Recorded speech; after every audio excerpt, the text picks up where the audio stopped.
ငင်းပွားမှုဖြစ်ပြီးနောက်မှာကောင်လေးကသူ့ရှိကမိန်းကလေးဟာသူထေးကြီးရဲ့သမီးဖြစ်ပြီးသူ့ရဲ့စိတ်ဆက်ထားတဲ့သူတို့သမီးလည်းဖြစ်တယ်ဆိုတာသိသွားခဲ့တယ်။ဒါကြောင့်မိန်းကလေးကအလျင်မြန်ရှင်းပြဖို့စ조사ရင်းကျမရှင်ကိုသဘောကျတယ်လို့ပြောလိုက်တယ်။ဒီစကားကိုကြားလိုက်တာနဲ့ကောင်လေးကသူမကိုချက်ချင်းဖတ်ထားလိုက်တယ်။အဲ့ဒီအချိန်မှာသူထေးမကြီးကမင်းတို့နှစ်ယောက်မြန်မြန်လက်ထပ်လိုက်ကြတော့ငါအတွက်မြေးလေးတစ်ယောက်မွေးပေးဦးလို့ပြောလိုက်တယ်။တစ်ဖက်မှာတော့အကောက်ကြံတက်တဲ့မိန်းကလေးရဲ့မိသားစုကသူတို့ရဲ့စီးပွားရေးမိဖက်အားလုံးပူးပေါင်းဆောင်ရွက်မှုကိုဖျက်သိမ်းလိုက်ကြောင်းသိလိုက်ရတယ်။သူတို့မှာစီမံကိန်းအော်ဒါကိုအပြီးတက်နိုင်တော့မှာမဟုတ်ပဲစာချုပ်ဖောက်ဖျက်ကြေးကိုတစ်ဆယ်ဆပေးလျော်ရတော့မယ်မိသားစုတစ်ခုလုံးဒေဝါလီခံရမယ့်အခြေအနေကိုရောက်သွားခဲ့တယ်။ဒီအတွက်စိုးရိမ်ပူပန်နေကြစဉ်အကောက်ကြံတက်တဲ့မိန်းကလေးရဲ့အမေက CEO ကောင်လေးစီသွားပြီးအကူအညီတောင်းဖို့ပြောတယ်။ဒါပေမဲ့အဲ့ဒီမိန်းကလေးကအခုတော့အဲ့ဒီကောင်မလေးက CEO ရဲ့ကိုရေးကူဖြစ်နေပြီလို့ပြန်ပြောတယ်။အဲ့ဒီအခါမိသားစုတစ်ခုလုံးကသူတို့မွေးစားထားတဲ့သမီးဖြစ်သူကိုစိုက်ကြည့်နေကြတယ်။မကြခင်မှာကောင်မလေးကစာရွက်စာတမ်းတွေစီစဉ်ပြီးလို့ကိုတောင်ထဲသွားဖို့လုပ်နေချိန်သူ့မွေးစားမိဘမိသားစုကရောက်လာတယ်။ကောင်မလေးကသူတို့ကိုမမြင်ချင်အောင်ဆောင်ပြီးတိုက်ရိုက်ထွက်သွားဖို့လုပ်ပေမဲ့မွေးစားမေကဆွဲခေါ်ပြီးပါးစပ်ဖွင့်ချင်းဆဲဆိုတော့တယ်။ကောင်မလေးကပြန်ပြောရဲတာကိုမြင်တော့မွေးစားဖေက CEO စီသွားပြီးငါ့အတွက်တောင်းပန်ပေးလို့ပြောတယ်။ကောင်မလေးကချက်ချင်းသူ့လက်ထဲကပစ္စည်းတွေချလိုက်ပြီးဖုန်းထုတ်ကဖုန်းခေါ်လိုက်တယ်။ CEO ရေဒီမှာလူတစ်ယောက်ကရှင့်ချေတော့ကိုချိုးမယ်လို့ချင်းချောင်းနေပါတယ်လို့ပြောလိုက်တယ်။ဒီစကားကြတော့မွေးစားမေက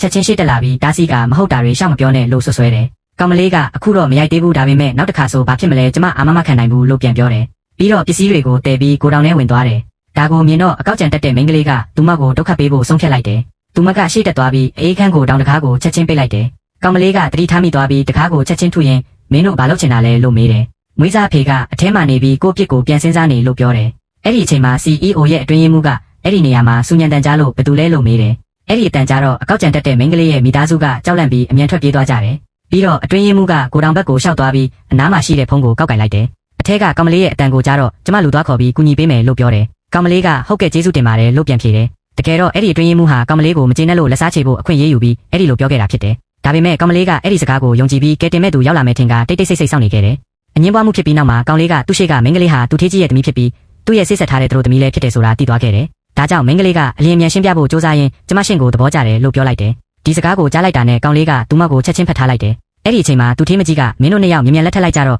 ငါအတွက်မြေးလေးတစ်ယောက်မွေးပေးဦးလို့ပြောလိုက်တယ်။တစ်ဖက်မှာတော့အကောက်ကြံတက်တဲ့မိန်းကလေးရဲ့မိသားစုကသူတို့ရဲ့စီးပွားရေးမိဖက်အားလုံးပူးပေါင်းဆောင်ရွက်မှုကိုဖျက်သိမ်းလိုက်ကြောင်းသိလိုက်ရတယ်။သူတို့မှာစီမံကိန်းအော်ဒါကိုအပြီးတက်နိုင်တော့မှာမဟုတ်ပဲစာချုပ်ဖောက်ဖျက်ကြေးကိုတစ်ဆယ်ဆပေးလျော်ရတော့မယ်မိသားစုတစ်ခုလုံးဒေဝါလီခံရမယ့်အခြေအနေကိုရောက်သွားခဲ့တယ်။ဒီအတွက်စိုးရိမ်ပူပန်နေကြစဉ်အကောက်ကြံတက်တဲ့မိန်းကလေးရဲ့အမေက CEO ကောင်လေးစီသွားပြီးအကူအညီတောင်းဖို့ပြောတယ်။ဒါပေမဲ့အဲ့ဒီမိန်းကလေးကအခုတော့အဲ့ဒီကောင်မလေးက CEO ရဲ့ကိုရေးကူဖြစ်နေပြီလို့ပြန်ပြောတယ်။အဲ့ဒီအခါမိသားစုတစ်ခုလုံးကသူတို့မွေးစားထားတဲ့သမီးဖြစ်သူကိုစိုက်ကြည့်နေကြတယ်။မကြခင်မှာကောင်မလေးကစာရွက်စာတမ်းတွေစီစဉ်ပြီးလို့ကိုတောင်ထဲသွားဖို့လုပ်နေချိန်သူ့မွေးစားမိဘမိသားစုကရောက်လာတယ်။ကောင်မလေးကသူတို့ကိုမမြင်ချင်အောင်ဆောင်ပြီးတိုက်ရိုက်ထွက်သွားဖို့လုပ်ပေမဲ့မွေးစားမေကဆွဲခေါ်ပြီးပါးစပ်ဖွင့်ချင်းဆဲဆိုတော့တယ်။ကောင်မလေးကပြန်ပြောရဲတာကိုမြင်တော့မွေးစားဖေက CEO စီသွားပြီးငါ့အတွက်တောင်းပန်ပေးလို့ပြောတယ်။ကောင်မလေးကချက်ချင်းသူ့လက်ထဲကပစ္စည်းတွေချလိုက်ပြီးဖုန်းထုတ်ကဖုန်းခေါ်လိုက်တယ်။ CEO ရေဒီမှာလူတစ်ယောက်ကရှင့်ချေတော့ကိုချိုးမယ်လို့ချင်းချောင်းနေပါတယ်လို့ပြောလိုက်တယ်။ဒီစကားကြတော့မွေးစားမေကချက်ချင်းရှေ့တက်လာပြီးတားစီကမဟုတ်တာတွေရှောက်မပြောနဲ့လို့ဆွဆွဲ